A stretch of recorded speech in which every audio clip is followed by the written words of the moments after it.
Ժամը 13:07 մեդիայի ուղիղ եթերում Ռենյուս լրատվականը շարունակում է իր աշխատանքը, մենք աշխատում ենք հանուն Հայաստանի Հանրապետության, ես Անին եմ Զաքարյան, շատ բարի օր։ Գյումրիի քաղաքապետը կալանավորվեց 2 ամսով դատարանը հակակոռուպցիոն կոմիտեի ներկայացրած կալանքի միջնորդությունը քննել է ամբողջ գիշեր։ Որոշումը հրապարակելուց հետո Վարդան Ղուկասյանին տեղափոխել են Երևան կենտրոն քրեակատարողական հիմնարկ։ Նրան մեղադրում են ենթադրյալ կաշառք պահանջելու համար։ Փաստաբան Զարուհի Փոստանջյանի խոսքով կիսատ փաստաթղթերով են Ղուկասյանին զրկել ազատությունից եւ նրա նկատմամբ անմարդկային վերաբերմունք է դրսևորվում։ Ստեղ մենք գործ ունենք ակնհայտ պատվիրված շինցու քրեական գործի հետ եւ այս պատվիրված շինցու քրեական գործը նպատակ ունի զրկել Գյումրիին կառավարվելու հնարավորությունից եւ քաոս ստեղծել Գյումրիում։ Հակակոռուպցիոն կոմիտեի հաղորդագրության համաձայն ձերբակալված մյուս 7 անձանցից մեկի նկատմամբ խափանման միջոց է ընտրվել տնային կալանքը, մնացածի մասով քննությունը շարունակվում է։ Պաշտոնատար անձանց վերաբերյալ կայացվել է նաև պաշտոնավարումը կասեցնելու մասին որոշում։ Քննչական կոմիտեից հայտնել են, որ Գյումրիում զանգվածային անկարգություններին մասնակցելու, արդարադատության իրականացմանը խոչընդոտելու հատկանիշներով նախաձեռնված քրեական վարույթի շրջանակում ձերբակալվել է 33 մարդ։ Հիշեցնեմ, 3 ուժային կառույցների աշխատակիցները վաղ առավոտյան մտել են Գյումրիի քաղաքապետարան։ Դիմակավորված հատուկ ջոկատայինները արգելել էին աշխատակիցների ելումուտը։ Քաղաքացիներ են հավաքվել քաղաքապետարանի դիմաց, որտեղ հրմշտոց ու քաշքշուկ է եղել ոստիկանների եւ քաղաքացիների միջև, ինչից հետո ոստիկանությունը բերման է ենթարկել քաղաքացիներին։ Ազգային ժողովն այսօրվա նիստում մերժեց պատիվ ունեմ խմբակցության ներկայացրած ազգային ճգնաժամի եւ պետական կառավարման ձախողման մասին հայտարարության նախագիծն օրակարգ մտցնելը։ Նախագիծն այլ կերպ ասած վարչապետ Փաշինյանին իմպիչմենտ հայտարարելու օրինագիծն էր։ Փաստաթղթին, որով իշխանությունը մեղադրվում էր Արցախի կորստի, տարածքային ամբողջականության խախտումների եւ ռազմագերիների հարցում անգործության մեջ, կողմ քվեարկեց 24, դեմ 48 падգամավոր։ Հայաստան եւ պատիվ ունեմ խմբակցություններն էին կողմ քվեարկել նախագծին, իսկ իշխող քաղաքացիական պայմանագիրը դեմ։ Հարգելի գործընկերներ, քաղաքացիական պայմանագիր խմբակցությունը դեմ է քվեարկելու ի սկզբանե մեռելածին այս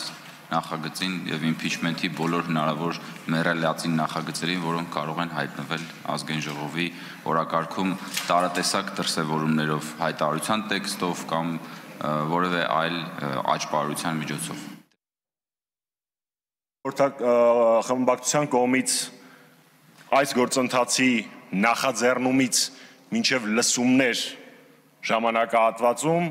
տեղի ունեցան մի շարք մեր երկրի համար վտանգավոր, իսկ որոշ դեպքերում նաև անդառնալիությամբ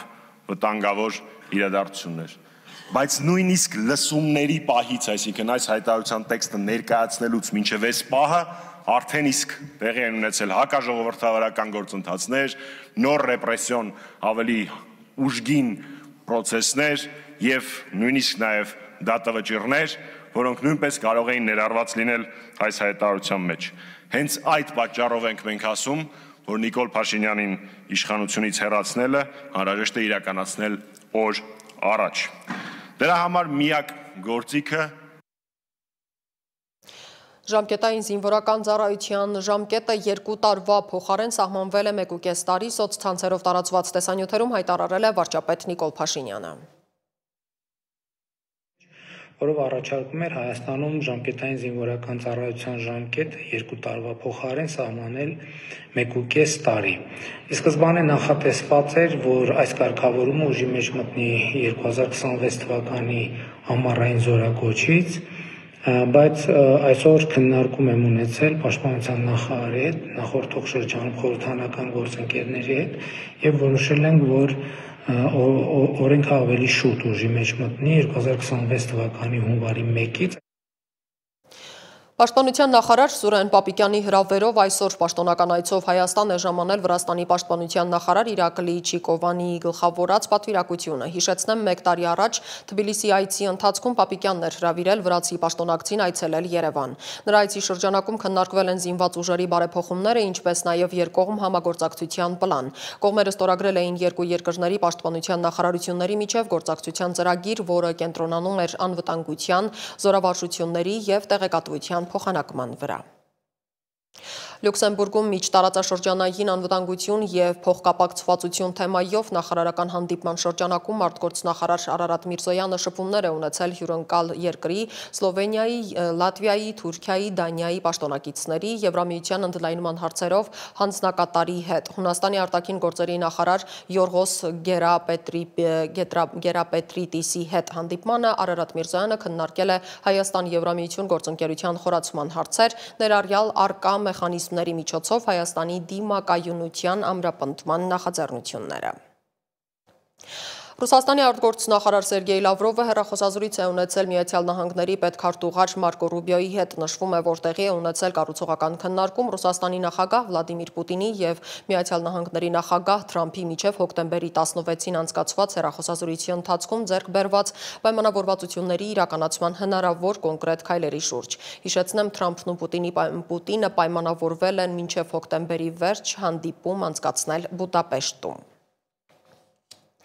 Ճապոնիայի խորհրդարանը ձայների մեծամասնությամբ երկրի վարչապետ է ընտրել իշխող լիբերալ-դեմոկրատական կուսակցության առաջնորդ Սանաե Տակաիչիին, որը դարձել է Ճապոնիայի պատմության մեջ առաջին կին վարչապետը։ Այս ամսվա սկզբին 64-ամյա Սանաե Տակաիչին դարձել է լիբերալ-դեմոկրատական կուսակցության առաջնորդ։ Նա հաղթել է ներկուսակցական քվեարկությունում, շրջանցելով իր մրցակցին 44-ամյա գյուղատնտեսության նախարար Սինձիրո Կոիձուիմիին։ Տակաիչին առաջին անգամ պատգամավոր է ընտրվել 1993 թվականին 32 տարեկանում նա կողմ է բանակի ամրապնդմանը, Ճապոնիայի պացիֆիստական սահմանադրության վերանայմանը եւ չի աջակցում նույնասեռ ամուսնություններին։ Տակաիչին նաեւ պնդել է, որ երկրորդ համաշխարհային պատերազմի ժամանակ ճապոնացիների կատարած հանցագործությունները չափազանցված են եւ այցելել է ճապոնացի զինվորների հիշատակի հուշահամալիր։ Միջազգային լրահոսին հետևում է իմ գործընկեր Դավիթ Կենջոյանը։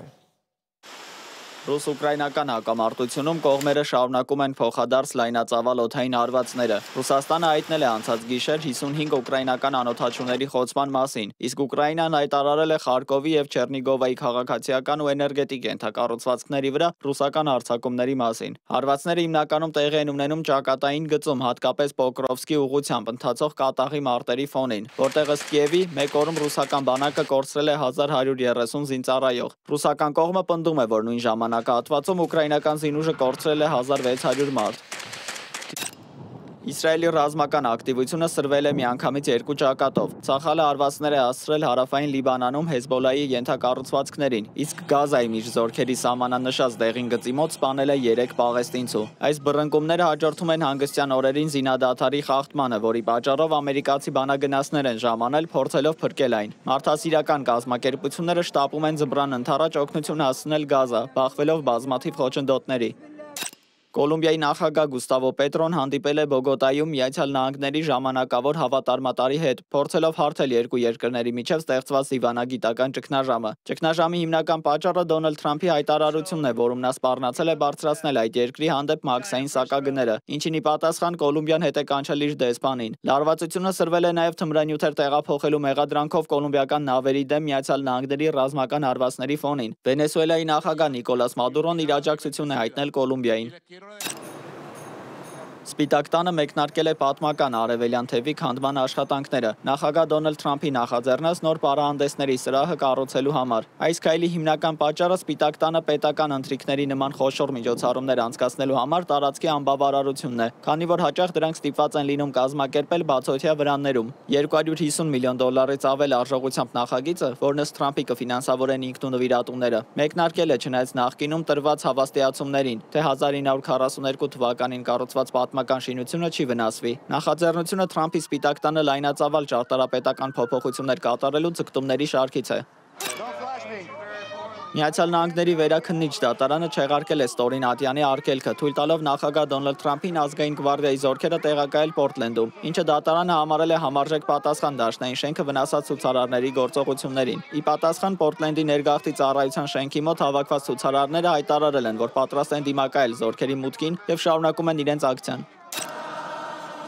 Ֆրանսիայի նախկին նախագահ Նիկոլա Սարկոզին այսօր կազատազրկվի Փարիզի Լա Սանտե բանտում։ Մինչ այդ Էլիսեյան պալատում նրան ընդունել է պետության գործող նախագահ Էմանուել Մակրոնը, մարդկային ժեստ համարելով իր նախորդներից մեկին ընդունելն ու զորակցելը։ Նախկին նախագահը Ֆիգարոյին հայտարարել է, որ անմեղ է եւ բանտ կմտնի գլուխը բարձր պահած։ Արդարադատության նախարարը խոստացել է այցելել նրան բանտում հարուցելով դատական իշխանության զայրույթը։ Ժերալ Դարմանեն պարզաբանել է, որ իր պաշտոնն է պարտադրում այցելել ցանկացած բանտ եւ ապահովել կալանավորների անվտանգությունը։ Նախկին վարչապետ Էդուարդ Բալադյուրն է այցելել Սարկոզիի նրա տանը։ Մեկ այլ նախկին նախագահ Ֆրանսուଆ Օլանդը նշել է, որ հասկանում է, թե ինչ կարող է նշանակել բանտարկությունը Ֆրանսիային ծառայած մարդու համար։ Դավիթ Գենջոյան, Ռիոփն մեդիա։ Երևան-Թբիլիսի ուղևորափոխադրողները բախվել են շատ լուրջ խնդրի։ Վրաստանում սկսել են տուգանել Երևանից եկող միկրոավտոբուսները, ընդ որում տուգանքները հսկայական են։ Վրաստանում կանոններ են փոխել, բայց Հայաստանից եկող ուղևորափոխադրողներին ոչ ոք չի տեղեկացրել։ Ով եւ ինչու է նոր փորձանքի մեջ գցել նրանց եւ ինչ անել։ Փորձել է հասկանալ մեր վրացերեն թողարկումների հեղինակ Աննա Թանդարյանը։ Երևան-Թբիլիսի ուղևորափոխադրումներ իրականացնողները նոր խնդիրների են բախվում։ Չնայած հուլիսի 1-ից ուղևորների պարտադիր անվանացանքի վերաբերյալ փոփոխությունների պատշաճ կատարման ուղևորափոխադրողներին Վրաստանի տարածքում տուգանում են։ Որոշներին վերջնակետում ուղևոր իջեցնելուց, ոմանց էլ սահմանն անցնելուն պես։ Տուգանքի կտրոնում պատճառը նշվում է ուղևորափոխադրման արտոնագրի բացակայությունը։ Նշված խնդրի վերաբերյալ բարձրաձայնել է Go-To ուղևորափոխադրումներ իրականացնող ընկերության ղեկավար Արտյոմ Ասրյանը։ Ամսի 17-ին օրվա երկրորդ կես